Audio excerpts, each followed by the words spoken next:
আসসালামু আলাইকুম প্রিয় দর্শক, আজ 23শে জুন আওয়ামী লীগের প্রতিষ্ঠা বার্ষিকীর দিন ছিল।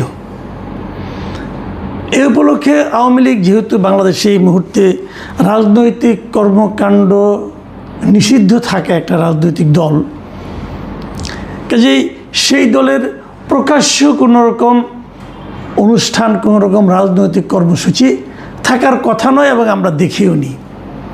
কিন্তু বিচ্ছিন্নভাবে তারা সারা দেশেই কিছু না কিছু করার চেষ্টা করবেন বলে আগে ভাগে একটা ঘোষণা দিয়েছিলেন, এক বা একাধিক ঘোষণা দিয়েছিলেন, এবং সেগুলি সবই ছিল মূলত অনলাইন ভিত্তিক। অনলাইনে তারা যাদের মতো ঘোষণা দিয়েছিলেন এবং এইগুলোকে প্রতিরোধ করার জন্য, এগুলোকে থামানোর জন্য সরকারের মধ্যে আমি একটা যুদ্ধংদেহী প্রস্তুতি দেখেছিলাম, যেটা নিয়ে গতকালকে আমি একটা কন্টেন্ট করেছিলাম। সরকার ঢাকা শহরে প্রায় 16-17 হাজার পুলিশ নামিয়েছিল এটাকে থামানোর জন্য। 6টা জেলায় সেনাবাহিনী মোতায়েন করা হয়েছিল এই যাতে নাকি আওয়ামী লীগ কোনো ধরনের এই ধরনের কর্মকাণ্ড, এই ধরনের কর্মসূচি পালন করতে না পারে তার জন্য এগুলো হয়েছে। সরকারের দিক থেকে এগুলো করা হতে পারে, কারণ সরকারই তো ঘোষণা করেছে যে এই দলটা কোনো রাজনৈতিক কর্মকাণ্ড চালাতে পারবে না। যেহেতু সরকারের ঘোষণা, যাতে সেটা ভঙ্গ না করতে পারে সেজন্য যারা চেষ্টা করবে, এটা স্বাভাবিক। কিন্তু চেষ্টাটা আমার কাছে প্রস্তুতির একটু বেশি বাড়াবাড়ি মনে হয়েছে, যেমন সেটা আমি কালকে বলেছি। কিন্তু আমার আজকের আলোচনাটা হলো যে এটা করতে যে জামাতে ইসলাম করলোটা কি। মানে আওয়ামী লীগের একটা কর্মসূচি, যে আওয়ামী লীগের কর্মসূচি করার কোনো আইনগত বৈধতা নাই, আর আইনটা ভালো মন্দ সেটা কিন্তু অন্য আলাপ। এখন আইন যদি ভাঙে, তাহলে আইন যারা প্রণয়ন করেছেন সরকার দেখবে। এখানে জামাতে ইসলামের ভূমিকাটা কি, এটা আমার কাছে ক্লিয়ার হলো না। তারা এটা নিয়ে মাঠ গরম করলো, যেটা আমরা আগের আমলে, আওয়ামী লীগ আমলে দেখেছি। কিন্তু জামাত অথবা বিএনপি কোনো কর্মসূচি দিলে পরে আওয়ামী লীগ একটা পাল্টা কর্মসূচি দিত এবং বলতো রাজপথ ছাড়ি নাই, শেখ হাসিনা তোমার ভয় নাই, এগুলি বলতো আর কি। রাজপথ কেউ ছাড়তে চায় না, মানে যখন তারা ক্ষমতায় যায় তখনও তারা রাজপথ ছাড়তে চায় না।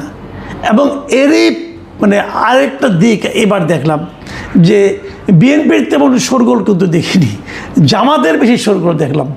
জামাত রাজপথ ছাড়বে না এবং তারা আওয়ামী লীগকে কিছু করতে দেবে না, ভালো কথা। এবং করতে দেবে না বলে তারা আজকে যে কাণ্ডটা করলো, এই কাণ্ডটা কিন্তু আমি মনে করি একটা বড় ইঙ্গিতবহ একটা কাণ্ড। তাদের হাতে গণমাধ্যম কর্মীরা আজকে নাজেহাল হয়েছে, এই জামাতের হাতে। জামাত মিছিল বের করেছে 32 নম্বরের আশেপাশে, 32 নম্বর ধানমন্ডি 32 নম্বর, মানে যেখানে নাকি বঙ্গবন্ধু শেখ মুজিবুর রহমানের বাসস্থান ছিল, এবং সেখানে পরবর্তী সময়ে বঙ্গবন্ধু জাদুঘর হয়েছিল। যে জাদুঘর কারো ব্যক্তি মালিকানা ছিল না, এটা একটা ট্রাস্টের মালিকানা ছিল। যে জাদুঘরকে অন্তর্বর্তীকালীন সরকারের আমলে ভেঙে গুঁড়িয়ে মাটির সঙ্গে মিশিয়ে দেওয়া হয়েছিল। যে জাদুঘরের ভাঙাকে কেন্দ্র করে একজন আসামিকেও গ্রেপ্তার করবে কীভাবে? কোনো মামলাও হয়নি বোধ হয়। মামলা হয়েছে কিনা আমার জানা নেই, হলো তো নিশ্চিত ওইজন্য গ্রেপ্তার হতো। বাংলাদেশের আইন শৃঙ্খলা নিরাপত্তা ব্যবস্থা এরকমই ছিল। তো সেটার সামনে যে জামাতে ইসলামকে আজকে সমাবেশ করতে হবে, তারা ওই এলাকায় বেশ উত্তপ্ত স্লোগান সহকারে মিছিল করেছে এবং সেখানে যে সমাবেশ করেছে, এই সমাবেশের জায়গায় 10 জন সাংবাদিককে তারা নানাভাবে হেনস্থা করেছে। একজনের অবস্থা বেশ খারাপ, তিনি দৈনিক সকালের মাল্টিমিডিয়া রিপোর্টার মাহফুজুর রহমান শিশির, তাকে সে গুরুতরভাবে আহত হয়েছে। এছাড়া আরও 10 জন সাংবাদিক শিবিরের দ্বারা ভোগান্তি, তবে হেনস্থার শিকার হয়েছে। এই যে ঘটনা ঘটেছে, এটার ভিডিও আজকে সোশ্যাল মিডিয়ায় মোটামুটি সারাদিন দেখা গেছে। কারা এই কাজগুলি করেছে তার ছবিও সে ভিডিওতে পাওয়া যায়। এর মধ্যে কিছু স্টিল ছবিও আমি দেখলাম, বিডি নিউজ 24-এর একটা স্টিল ছবি আমি আজকেই দেখলাম। ওখানে যে একদম চেহারা দেখে চেনা যাচ্ছে যে কারা ওই সাংবাদিককে কিল ঘুষি চট থাপড় মারছে, তার জামা কাপড় ছিঁড়ে ফেলেছে, মাটিতে ফেলে রাতি দিয়েছে, অনেক কিছু হয়েছে। এখন এই যে ঘটনাটা কী নিয়ে ঘটনা, ঘটনার যতটুকু আমরা জানতে পেরেছি বিভিন্ন পত্রপত্রিকায়, ঘটনার কিছুই না। ওনারাও এখানে মিছিল করে এসেছেন, বীর দর্পণ কেউ তো নাই, প্রতিপক্ষ তো নাই, নিজেরাই বীর, নিজেরাই বিজয়ী, এবং ওখানে দাঁড়িয়ে তারা বক্তব্য দেওয়া শুরু করেছেন। এবং অনেকেই বক্তব্য দিচ্ছেন, এক একজন লম্বা লম্বা বক্তব্য দিচ্ছেন। এই সময় সাংবাদিকদের একটা অংশ বলেছিল যে আপনারা এতজন বক্তব্য না দিয়ে, এটা তো মিছিল পরবর্তী সমাবেশ, সাধারণত যেরকম হয় আর কি, মিছিল পরবর্তী সমাবেশ হলে অথবা মিছিল পূর্ব সমাবেশ হলে একজনকে দুজন লোক বক্তৃতা দেয়, দিয়ে হয়তো মিছিল শেষ করে অথবা মিছিল শুরু করে, যেটাই হোক। এখানে অনেকেই বক্তৃতা দিচ্ছিল। এই জন্য সাংবাদিকরা বলছিল আমাদের তো খবরটা ধরাতে হবে, এত জনের বক্তব্য তো আমরা নিতে পারবো না, আপনারা প্রধান যারা আছেন নেতা তারা বক্তৃতা দেন, বাকিরা সংক্ষেপ করেন। এতেই তারা ক্ষিপ্ত হয়ে গিয়েছিল। এবং তখন তারা বলছিল যে আপনার যদি পছন্দ না আপনি চলে যান, আপনাদের এখানে থাকতে হবে না, এটসেট্রা এটসেট্রা, এক কথা দুই কথা মানে বাকবিতণ্ডা। এবং এক পর্যায়ে ওই সাংবাদিককে লক্ষ্য করে বলা হচ্ছে যে এ হলো ফ্যাসিবাদের দোসর, বলেই কিল চর থাপড় যা আমার মেরেছে। এটা ভেরি ইন্টারেস্টিং একটা ব্যাপার। আপনাকে পছন্দ হলো না, কেউ একজন বললো আপনি ফ্যাসিবাদের দোসর, তারপরে আপনাকে চর থাপড় কিল ঘুষি এমনকি আপনার জীবন নিয়ে নেওয়া সবই বৈধ। কাউকে ফ্যাসিবাদের দোসর এই হিসেবে উচ্চারণ করে তাকে আপনি যা খুশি তাই করতে পারবেন, কোনো সমস্যা নাই। এটা অন্তর্বর্তীকালীন সরকার শুরু করে দিয়েছিল, এই সরকারের আমলেও সেটা অব্যাহত আছে। এবং জামাতও সেই একই অস্ত্র আজকে প্রয়োগ করেছে। শিশিরকে বলেছে যে ও ফ্যাসিবাদের দোসর, অতএব তাকে মারা যাবে, এবং তাকে কিল ঘুষি চর থাপড় মারা শুরু হয়েছে। এটুকু হলো ঘটনা। পরে যখন বিষয়টা নিয়ে জানাজানি হলো, জানাজানি এবং হইচই হলো, বিভিন্ন মিডিয়ায় লেখালেখি হলো, ভিডিও দেখা গেল, এবং এগুলো দেখে জামাতের পক্ষ থেকে বলা হলো যে আমরা ঠিক আছে, আমরা এটা দেখব। এবং তারা একটা ইনকোয়ারি কমিটিও করে দিয়েছে, এবং আগামীকালকে আমাদের তারা রিপোর্ট দিবে এবং যা করার তা করবে, বিচার ব্যবস্থা করবে। এই যে জামাতের একটা আচরণ যে তারা বিচার করবে, এটাও কিন্তু আমাদের দেশে খুব রেগুলার ঘটনা না। অনেকে কেউ কিছু করে টরে না, তো ওনারা ভালো মানুষ বোধ হয়, এই জন্য বিচার করবেন। এটা শুনে হয়তো সাংবাদিকরা খুশি হবেন, বলবেন আর তো কেউ করে না, একদল লোক একটা দল করেছে, একটা পলিটিক্যাল পার্টি করেছে, আপনাদের তো খুশি হওয়া উচিত, সাংবাদিকদের খুশি হওয়া উচিত। প্রশ্ন হলো এই যে প্রবণতাটা, এই যে প্র্যাকটিসটা, আপনি একজনকে মারবেন, আপনারা যদি অন্যদের চেয়ে নিজেদেরকে ভালো প্রমাণ করতে চান, তাহলে একটা ইনকোয়ারি কমিটি করে দিবেন, শেষ। ইনকোয়ারি কমিটিতে দুজন লোককে আপনারা বলবেন শাস্তি দিবেন। কী শাস্তি দিবেন? আপনারা তো পলিটিক্যাল পার্টি, আপনারা তো জেল ফাঁসি দিতে পারবেন না। বলবেন তার পদ স্থগিত করা হলো, বলবেন তাকে ওই পদ থেকে সরিয়ে দেওয়া হলো, এই তো। কিন্তু যিনি অপমানিত হলেন, যারা ফিজিক্যালি টর্চার্ড হলেন, তাদের কি তাতে রিমেডি হবে?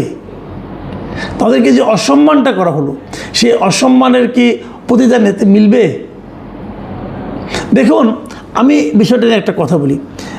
জামাতে ইসলামের অনেক নেতার সঙ্গে আমার ব্যক্তিগত পরিচয় আছে, যোগাযোগ আছে, কথাবার্তা হয়, আগেও হতো, আগেও এমনকি আওয়ামী লীগ বা আর এর আগে যখন নাকি মহাজোট সরকার ছিল, বিএনপির নেতৃত্বাধীন, যেটা আমাদের জামাতের দুজন মন্ত্রীও ছিলেন, সেই মন্ত্রীদের সঙ্গে আমার একাধিকবার দেখা হয়েছে। আমি ওনাদের বেশ ঢাউস ইন্টারভিউ করেছি। এবং আমি সবসময়ই বলতাম, আমার বন্ধুবান্ধবকে বলতাম, সহকর্মীদের বলতাম যে জামাত নেতাদের মধ্যে এক ধরনের ভদ্রতা আমি দেখতে পাই। ওনাদের মধ্যে এক ধরনের পরিমিতি বোধ আছে, ওনাদের মধ্যে সৌজন্যতা আছে। এগুলো আমি সবসময় কিন্তু বলে আসছি। তো যাদের ভিন্ন অভিজ্ঞতা আছে, আমারই কিছু বন্ধুবান্ধব আছে যারা চট্টগ্রাম ইউনিভার্সিটিতে পড়াশোনা করেছেন, তারা আমাকে বলেছেন যে ভাই আপনি এই কথা বলতেই পারতেন না যদি আপনি চট্টগ্রাম ইউনিভার্সিটিতে পড়তেন, অথবা আমাদের ওই সময়ে যদি আপনি রাজশাহী ইউনিভার্সিটিতে পড়তেন তাহলে আপনি বলতে পারতেন না। কী জানি হতে পারে, আমি তো ওই দুই ইউনিভার্সিটিতে পড়িনি, কিন্তু আমি সরাসরি দেখিনি। কিন্তু যে সমস্ত নেতাদের সঙ্গে আমি মিশেছি, কথা বলেছি, আমি তাদের মধ্যে সবসময় এক ধরনের ভদ্রতা, নম্রতা, সৌজন্যতা, শিষ্টতা আমি দেখতে পেয়েছি। তাদের নৈতিক অবস্থানটা কি সেটা অন্য বিষয়, সে আলোচনা তো আমার হয়নি, বাট আমি এটুকু দেখে পেয়েছি যে পারস্পরিক আলোচনার সময় তারা এই ধরনের আচরণ করেন। কিন্তু এবার যখন এখানে দেখলাম, তখন আমি একটু অবাকই হলাম, এবং তাদের আমি যে ভিডিওগুলি দেখলাম, এই দেখলেও বোঝা যায়। এবং গত জুলাই আন্দোলনের পর জুলাই আন্দোলনের পরপর যখন নাকি অন্তর্বর্তীকালীন সরকার দায়িত্বে ছিলেন, তখন যে সমস্ত আচরণ কথাবার্তা তাদের মুখে শুনেছি, সেগুলো কিন্তু আমি ঠিক আমার অভিজ্ঞতার সঙ্গে মেলাতে পারিনি।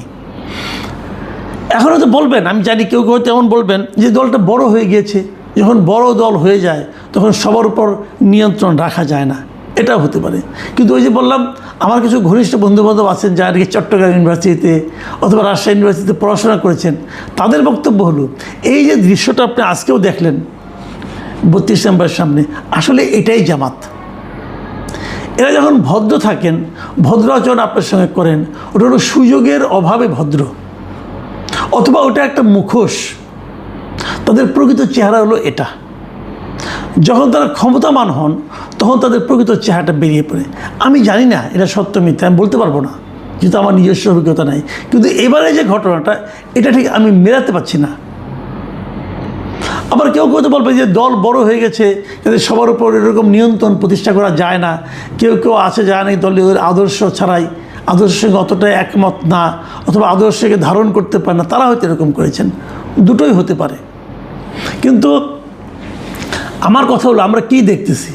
আমরা কিন্তু এই সরকারের আমলে, আওয়ামী লীগ সরকারের আমলে আমরা দেখেছি মিডিয়া নানাভাবে আওয়ামী লীগ সরকারের দ্বারা ক্ষতিগ্রস্ত হয়েছে, নির্যাতিত হয়েছে।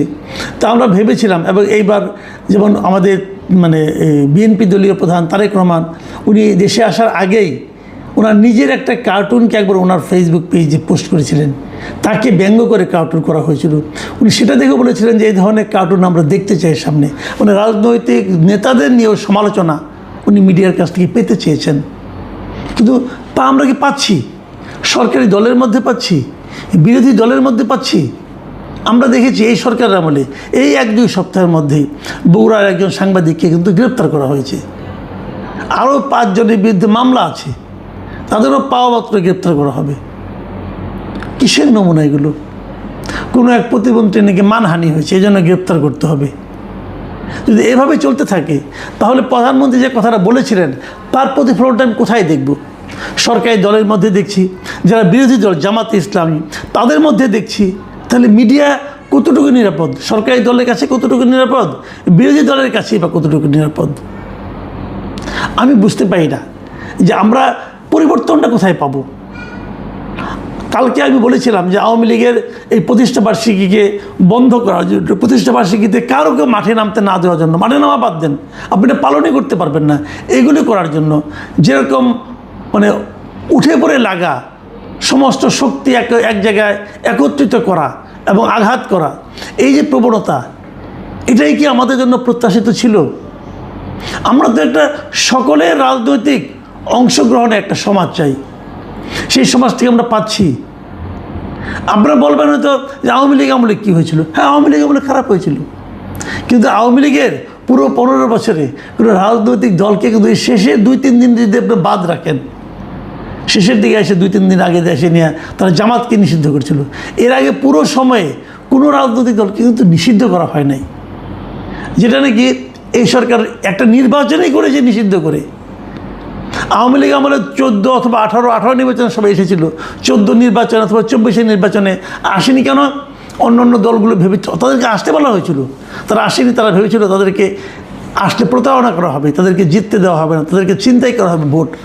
আশঙ্কা অমূলক ছিল না, আশঙ্কা সঠিক ছিল। কিন্তু তারা তো একদম সরাসরি তাদেরকে বাতিল করে দেয়নি।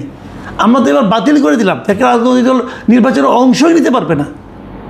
ইহাকে গণতন্ত্র বলা হয়? আমি জানি না।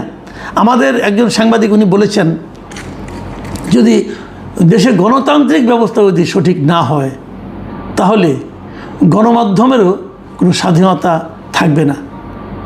আমরা গণমাধ্যমের স্বাধীনতাহীনতাটা শুরু হয়েছে বলে মনে করি। এখন দুটো ঘটনার প্রেক্ষিতে আমি আতঙ্ক বোধ করছি।